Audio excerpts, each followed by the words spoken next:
Hello everyone, स्वागत है आपका अनअकैडमी के इस प्लेटफॉर्म में। मेरा नाम है अभिषेक सिंह। दोस्तों, 2-3 दिन पहले अभी नीति आयोग ने national multi dimensional poverty a progress review 2023 निकाला है, इसको पब्लिश किया है। एक तरीके की ये इंडेक्स है जिसमें गरीबी के जो डेटाज है उसके बारे में बताया गया है। कितने लोग गरीबी से बाहर निकले हैं, किस राज्य में गरीबी सबसे कम है, किस राज्य में गरीबी से लोग सबसे ज़्यादा निकाले गए हैं, कहाँ अभी भी सबसे ज़्यादा लोग गरीब हैं। तो इस टाइप का जो भी डेटा है इस रिपोर्ट में दे रखा है। ये हमारी प्रीलिम्स के लिए भी बहुत इंपॉर्टेंट है और ये गरीबी एक ऐसा मुद्दा है जो आपके GS4 के हर पेपर में टच होता है, तो आप वहाँ भी इसको यूज़ कर सकते हो।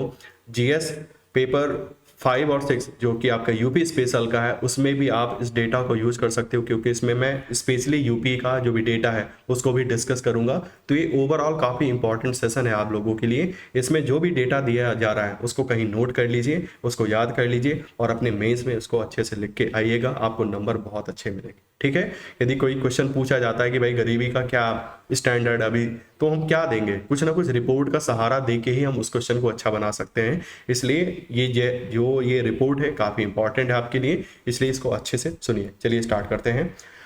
आज़ादी के 75 साल बाद भी भारत के सामने जो सबसे बड़ी चुनौती है, इसमें गरीबी सबसे महत्वपूर्ण है। ठीक है। गरीबी के अभिशाप से देश की एक बड़ी आबादी को निकालने के लिए इस दौरान सरकारी स्तर पर लगातार प्रयास किए जाते रहे हैं। इसके बावजूद अभी भी देश में एक बड़ा तबका है जो बुनियादी सुविधाओं के अभाव वाला जीवन जीने को मजबूर है। जो हमारी मल्टी डायमेंशनल इंडेक्स होती है वो क्या करती है, वो आपकी मान लीजिए एजुकेशन उसका पैरामीटर है या लाइफ स्टाइल आपका पैरामीटर्स है, तो वो चीज़ें देखता है आपके पास ये चीज़ है कि नहीं है। यदि आपके उस चीज़ से वंचित हो तो मतलब आप गरीब हो, यदि आपके पास वो है तो आप गरीब नहीं हो। ठीक है। तो दोनों में काफ़ी डिफरेंस है, एक एक्चुअल गरीबी, एक मल्टी डायमेंशनल गरीबी, दोनों में काफ़ी डिफरेंस है जो आपको आगे समझ में आएगा। अब इस मोर्चे पर नीति आयोग ने जो आंकड़े जारी किए हैं उससे कुछ राहत भरी खबर सामने आई है। नीति आयोग की गरीबी से जुड़ी इस रिपोर्ट के मुताबिक 5 साल में 13.5 करोड़ लोग गरीबी से बाहर निकले हैं। तो इस रिपोर्ट का कहना है कि कुछ 5 साल में 13.5 करोड़ लोग ऐसे हैं जो गरीबी रेखा से बाहर आए हैं। ठीक है, जो गरीबी से बाहर आए हैं। 13.5 करोड़ लोग 5 साल में गरीबी से बाहर निकले। नीति आयोग ने 17 जुलाई को राष्ट्रीय बहुआयामी गरीबी सूचकांक एक प्रगति संबंधी समीक्षा 2023 के नाम से ये रिपोर्ट जारी की है। इसके अनुसार वर्ष 2015-16 से 2019-21 के दौरान 13.5 करोड़ लोग बहुआयामी गरीबी से मुक्त हुए हैं। नीति आयोग की ओर से राष्ट्रीय बहुआयामी गरीबी सूचकांक का यह दूसरा संस्करण है। पहला संस्करण आपका 2021 में जारी किया गया था। तो आपका इसमें जो डेटा यूज किया गया है 2015-16 से लेके 2019-21 तक का है और इन 5 साल में आपके 13.5 करोड़ लोग बहुआयामी गरीबी से मुक्त हुए हैं। नेक्स्ट है, देश में बहुआयामी गरीबों की संख्या अभी भी 14.96% है। ठीक है। भारत में वर्ष 2015-16 में बहुआयामी गरीबों की संख्या कुल आबादी की लगभग कितनी थी, 24.85% थी, जो 2019-21 में घटकर कितनी हो गई, 14.96% हो गई। ठीक है। 2015-16 का डेटा कितना है, लगभग हमारे यहाँ 24.85% लोग बहुआयामी गरीब थे, जो कि 2019-21 में घटकर 14.96% हो गए। यानी इस अवधि के दौरान गरीबी की संख्या में आबादी के अनुपात में 9.86% की गिरावट दर्ज की गई है।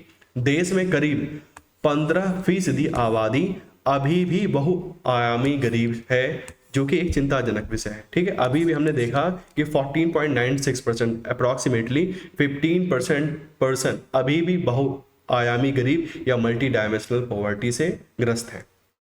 इतनी बड़ी आबादी को बहुआयामी गरीबी की कैटेगरी से बाहर निकालने के लिए अभी भी बहुत कुछ किया जाना बाकी है। 12 मानकों के आधार पर तय गरीबी सूचकांक, जो ये हमारा इंडेक्स है, इसमें 12 पैरामीटर्स है, 12 मानक है। नीति आयोग ने बहुआयामी गरीबी सूचकांक का निर्धारण स्वास्थ्य, शिक्षा, जीवन स्तर से जुड़े 12 मानकों को ध्यान में रखकर किया है।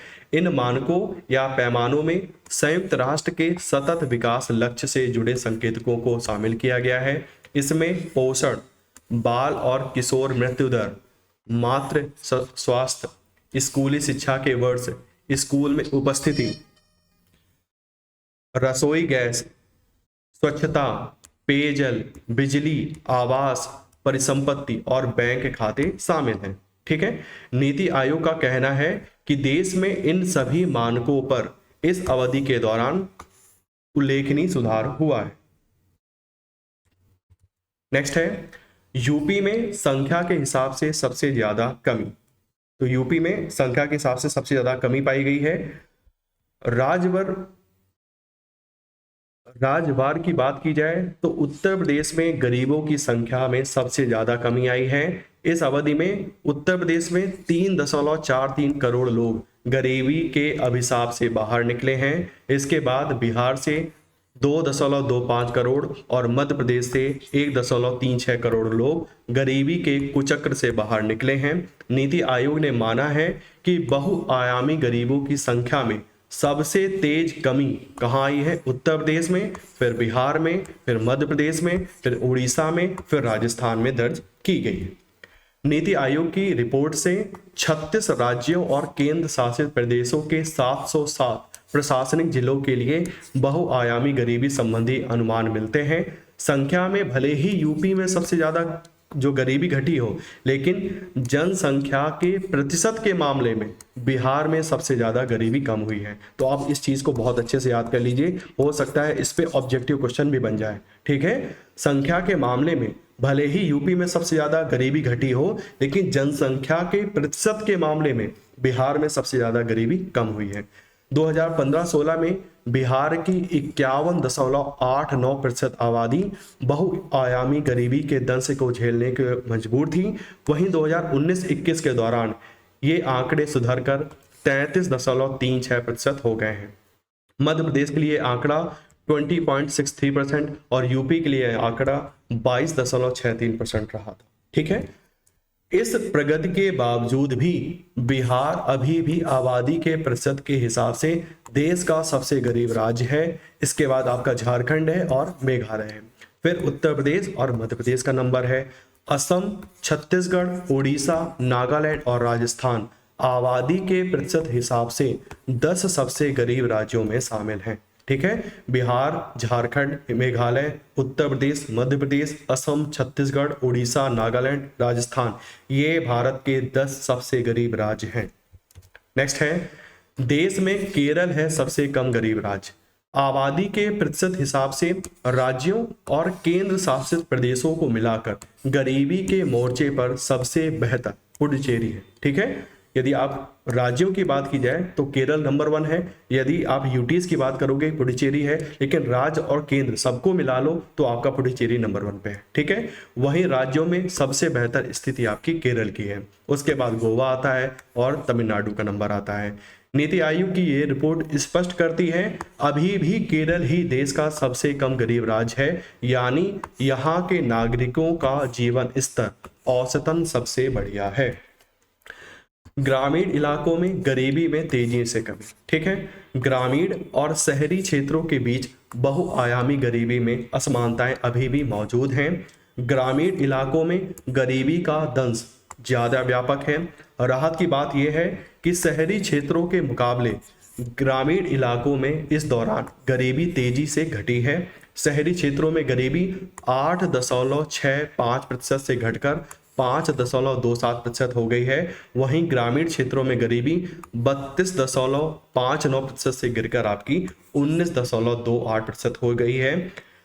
नीति आयोग ने शहरी और ग्रामीण इलाकों के बीच मौजूद इस फर्क को लेकर चिंता भी जाहिर करी है। नेक्स्ट है बहुआयामी गरीबी में कमी की बड़ी वजह क्या है? इतनी कमी कैसे आई है?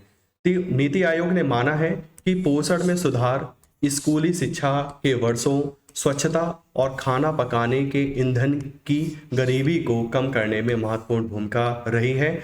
आमतौर से कमजोर लोगों तक बिजली पहुंच, बैंक खातों तक पहुंच, पेयजल सुविधा पहुंचने से एक बड़ी आबादी के जीवन स्तर में सुधार हो रहा है।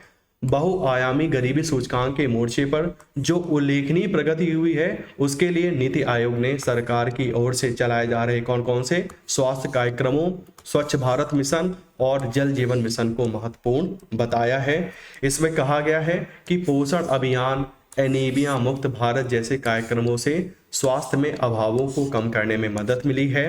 स्वच्छ भारत मिशन और जल जीवन मिशन जैसी पहल से स्वच्छता संबंधी जो सुधार हैं उसमें काफ़ी मदद मिली है। नीति आयोग की रिपोर्ट में गरीबी को कम करने में प्रधानमंत्री उज्ज्वला योजना, सौभाग्य योजना, प्रधानमंत्री आवास योजना, प्रधानमंत्री जन धन योजना, समग्र शिक्षा जैसी पहलों बेहद महत्वपूर्ण माना गया है। तो ये जो आपकी स्कीम्स हैं इनसे काफ़ी गरीबी हमारे समाज में कम हुई है, ऐसा नीति आयोग की ये रिपोर्ट कहती है। कहा गया है कि पीएम उज्ज्वला योजना से रसोई गैस की कमी में 14.6% का सुधार देखा गया है, जो कि काफी अच्छा है। ठीक है, बहुआयामी गरीबी सूचकांक गरीबी मापने का एक ऐसा पैमाना है जो सिर्फ किसी शख्स के इनकम या आय से ही नहीं जुड़ा हुआ है। जिन 12 MPI संकेतकों के जरिए गरीबों को लेकर रिपोर्ट तैयार की जाती है उनमें मात्रा के साथ गुणवत्ता पर भी फोकस किया जाता है। जो आपकी चीज़ है, मान लीजिए स्कूलिंग है तो उसकी गुणवत्ता भी हम देखेंगे। ठीक है, आपके जो भी पैरामीटर्स है उसकी गुणवत्ता भी देखी जाएगी और उसकी मापना जो भी मात्रा है उसको भी देखा जा रहा है। फिर है UNDP के आंकड़े राहत के साथ चिंताजनक भी। तो अभी कुछ दिनों पहले मैंने बताया था UNDP ने भी रिपोर्ट निकाली थी। संयुक्त राष्ट्र विकास कार्यक्रम यानी UNDP ने भी हाल ही में ग्लोबल MPI इंडेक्स जारी किया है। इसमें भारत में गरीबी को लेकर हालात बताए गए हैं, वो भी बेहद सकारात्मक हैं। इसमें कहा गया है कि 2005 से 2021 के बीच लगभग 41.5 करोड़ लोग भारत में गरीबी से बाहर निकले हैं। इसमें कहा गया है कि Bharat, Serbia, Vietnam, Morocco, Cambodia, Congo, Honduras, Indonesia, चीन समेत 25 देशों में से एक है जो 15 वर्षों के भीतर वैश्विक MPI वैल्यूज को आधा करने में सफल हो गया था। ठीक है, ये सब हमने उस क्लास में देखा था जिसमें मैंने लास्ट में आपको बताया था। UNDP के मुताबिक भारत में गरीबी 2005-2006 में लगभग 55% थी, जो कि 2021 में गिर के 16% रह गई है। हालांकि इन आंकड़ों के मुताबिक अभी भी भारत में 23 करोड़ से अधिक लोग गरीब हैं। इस आबादी के अतिरिक्त UNDP ने 2001 में 18.7% को बहुआयामी गरीब के प्रति संवेदनशील कैटेगरी में रखा था। इस कैटेगरी में आने वालों की संख्या 2021 में 26 करोड़ से ज्यादा थी।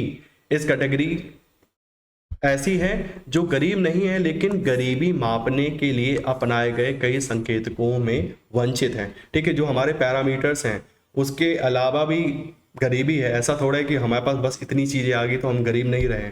उसके अलावा भी बहुत सारी ऐसी कैटेगरीज हैं जिसमें इनको काउंट नहीं किया जा सकता है। ऐसे लोगों का जो नंबर है वो 26 करोड़ है। उस हिसाब से दोनों को जोड़ दिया जाए तो अभी भी 50 करोड़ से ज़्यादा लोग भारत में गरीब हैं, है ना। तो ये एक तरीके की अभी भी चुनौती है और अभी देश को लंबा समय तय करना पड़ेगा। ठीक है, तो अभी भी बहुत कुछ इम्प्रूवमेंट की ज़रूरत है। हाँ, पॉजिटिव एटीट्यूड दिख रहा है आपको, पॉजिटिव एस्पेक्ट हमने इस पूरे वीडियो में डिस्कशन किया है, लेकिन अभी भी बहुत सारी कमियां हैं और उनको पूरा करना है। तो एक फ्यूचरिस्टिक आपका एक आंसर पूरा बन जाएगा, इस तरह से आप लिखोगे। ठीक है, तो अभी भी 50 करोड़ लोग ऐसे हैं जो गरीबी के खिलाफ अभी उनकी जंग अभी भी चल रही। ठीक है, तो इस वीडियो में इतना ही था। आशा करता हूँ कोई वीडियो पसंद आया होगा। मिलते हैं नेक्स्ट वीडियो में, तब तक के लिए टेक केयर।